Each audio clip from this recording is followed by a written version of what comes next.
If you watch this channel, you obviously appreciate a good art book, so I know you've already got your copy of the new book that I worked on, Rockabilly, Psychobilly, an art anthology. And so to celebrate the release of that, I thought it might be fun over the next few weeks to go through some of the books that are sort of related to that, or that I found a lot of inspiration from when I was creating the book. And so we'll kick things off with the two most influential books,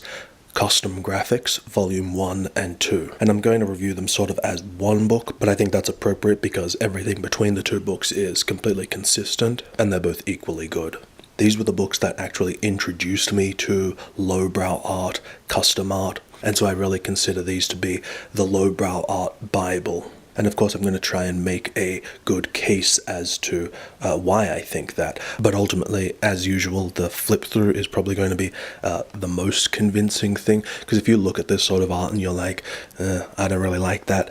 then I can't help you. But if you are the sort of person who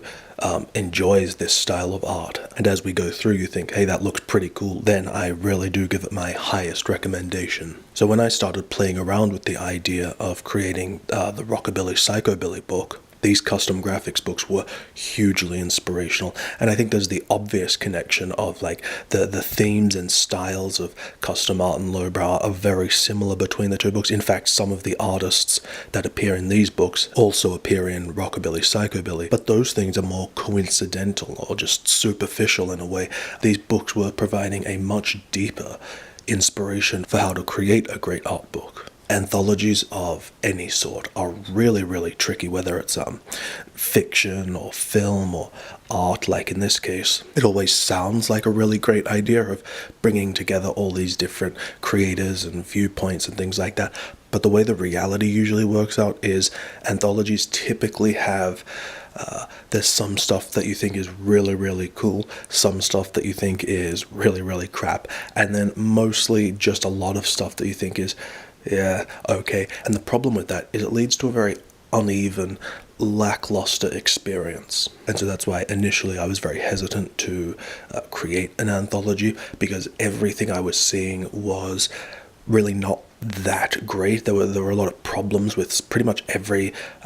book I was looking at to sort of research, but I kept coming back to these Kustom Graphics books because they were easily the most well done and successful anthologies that I have ever seen. The first and most obvious way they achieved this was by making sure that it was an absolute all-star lineup of artists showcasing their best stuff, and the result of that is a really, really strong and consistent experience. Each book has 40 artists, and I would say that there are probably only maybe 2 artists per book that I could say I wasn't really into their stuff, and then all the rest were absolutely amazing. And that's a really, really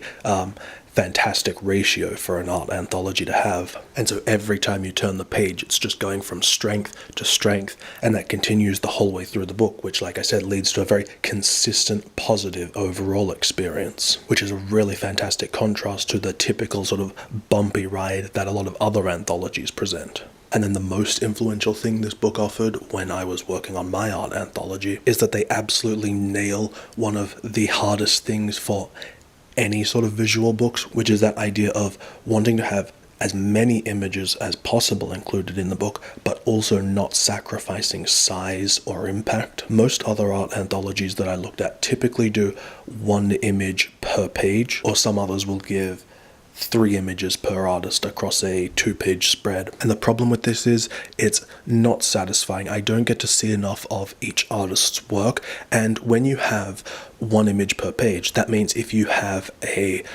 200-page book, say, you're only getting 200 images, which to me feels kind of lackluster. As what I want for art books is if they're going to take up space on my shelf, I want them to be as packed with as much stuff as they can. And so what these Kustom Graphics books did better than any other anthology that I saw is that they were able to give each artist maybe 4 or 5 pages and include 2, 3, 4 images per page, but doing it appropriately so that none of the images that were, say, quarter-page sized,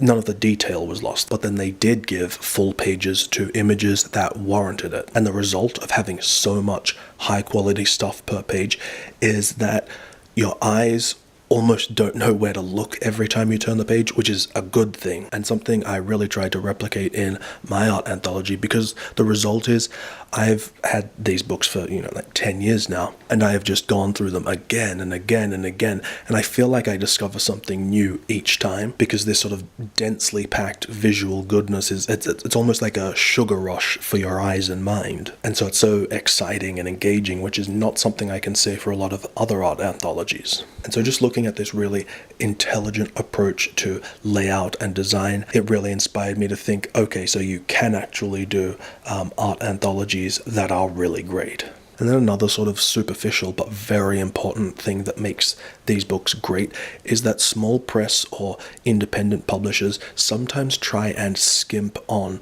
quality or quantity or both when it comes to their books, but that is not the case with these books at all. The physical size and quality of materials in these books and the binding, absolutely excellent. But what I really, really like is that these books are about 250 pages each, and having multiple images per page, again, it's just really contributing to a fulfilling experience. So these two books are published by Carrero Press, and I really love their books because they're an art book publisher who takes a really great niche approach by just focusing on sort of lowbrow and pop surrealism. So they've got a bunch of other sort of related anthologies, like there's a surf one, I think one on Mexican street art graphics, a sort of burlesque pin-up book, a lot of other books on like cars and pinstriping and Kustom culture, and then also a couple of really great monographs, so books just on specific artists. And so if you like what you've seen from this flip through, then definitely consider these my highest recommendation, and definitely go check out the Carrera Press website, not sponsored, because if you like this sort of stuff, they've got a whole catalog of stuff that you will really enjoy.